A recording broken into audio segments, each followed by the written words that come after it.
Mittivayn jamoasi kinoni dabdala qilibsizlar. Biz hammasini konkretni aniq to'g'ri aytaman. Xafa bo'lsanglar ham mayli, kerak bo'lsa yuzinglarga ham aytaman. Kinoga tushdim. Rahmat avvalambor o'z qo'lingizlardan oldim. Ochiqcha aytish kerak. Xullas kinoga tushyapman. 99% kerak bo'lsa 99% telenovella, serial, o'zbek kinodan yaxshi qilib o'tirishibdi. Biz o'zimizda ba'zi bir kinolar ma'no desang ma'no yo'q. Saviya desang saviya yo'q. Ana yumor prikol kinolari bor, o'sha prikol kinolar desang prikolda, hazil kinolarda hazil yo'q. Sizlarga tushanman, hazil desanglar, hazil bor.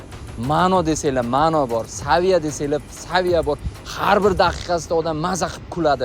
Shunaqa ham kino qilasizlarmi? Sizlar nima ish qildinglar? Xullas kinoga tushmaganlar tushib ko'ringlar, maslahat beraman. Tushganlar kommentariyaga sizlar ham fikrimni tasdiqlab davom ettirib qo'yinglar. Eng katta qilgan xatolardan bittasini aytaman.